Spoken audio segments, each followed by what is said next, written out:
Well, Cavity Sliders has made great strides during the pandemic, and the company has grown significantly in 2020 through digital marketing, excellent supply chain management, and diversification of different vertical markets. For more, Laurie McCowan is the VP of Sales and Marketing at Cavity Sliders USA. Welcome into Ticker News. How are you? Good, thanks, Adrian. Good to be here. So tell us about last year. It's always really interesting to talk to businesses who have actually done quite well during these difficult times. How has that worked for you exactly?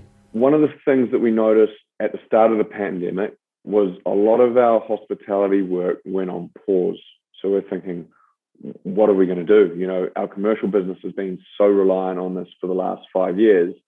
And so we sat down, looked across the business and our sales strategy, and we had to diversify. So that meant going for more condo, more apartment, and more assisted living work. So looking at those vertical segments and being really focused with our salespeople on the architects and the builders within those niche segments. On the residential side of the business, we actually saw that dramatically increase. And one of the reasons for that was because of the renovation or the remodeling that was going on. So now, with the pandemic, you've obviously got a lot of people that were in their offices that are now working from home. And as a result, they've got more time on their hands and they're looking around their houses and they're saying, actually, now's the time to do something about that. That may have been pushed to the side for the last decade, but now is the time they're actually going and doing those things that they've been pushing to the side. So in our world, selling cavity sliders, which is a door that goes inside the cavity in the wall, as opposed to a swinging door which encroaches into the room, the value is saving space. So an example, what we'll see in remodels is removing a swinging door from the pantry, which knocks the dishwasher every morning, and replacing it with a pocket door so you don't have that interference. So that's something that we've seen pick up dramatically. And just finally, how have you been able to maintain manageable lead times for your product compared to others in the industry?